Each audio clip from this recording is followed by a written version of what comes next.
Welcome to Chapter 4 of this masterclass discussion on bank collaboration.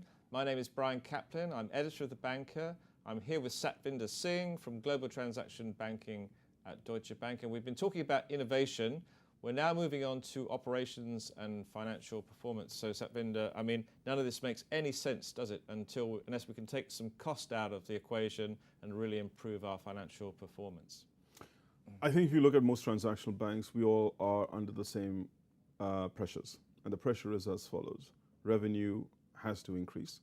All of us have ambitious targets for increasing revenue. Deutsche Bank very clearly went out last year and put forward a 2015 strategy.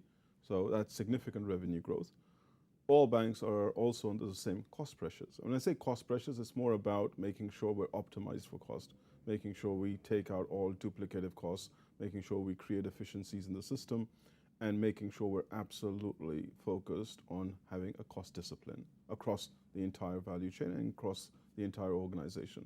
So how do you balance the two? Revenue pressure, cost pressure. And I think that's where collaboration comes in. And if I look at it internally within the organization, I mentioned FX for Cash earlier on, I mentioned DB Integrate, fantastic opportunities for us to look at the businesses end to end. So you're achieving two things here, really, because you're going to give a more seamless service to the client, and if you can do that and take out cost at the moment, it's a real win-win, isn't it? So for us, it was about, one, there's an immense client opportunity. We're going to tap into something we can't individually tap into today. Two, we're solving a client issue. Three, if we look at it internally, we're going to take duplicative infrastructure out by combining stuff, by looking at it with one lens rather than two different lenses.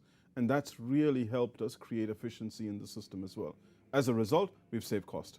So it's been a win-win scenario from a client perspective. It's definitely been a win-win from an internal Deutsche Bank perspective, both FX for Cash as well as for DB Integrate.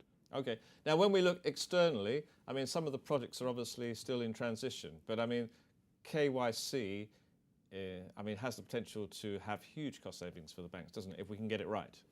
And I think with KYC, there are two boxes we're trying to tick there. One, are we using the best KYC standard as an industry?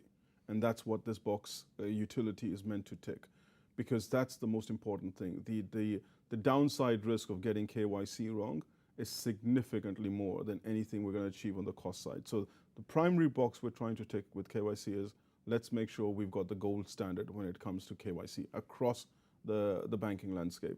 The second one is, obviously, as we collaborate, as we create this, as we're part of something that has multiple banks buying into it, there should be cost savings as well.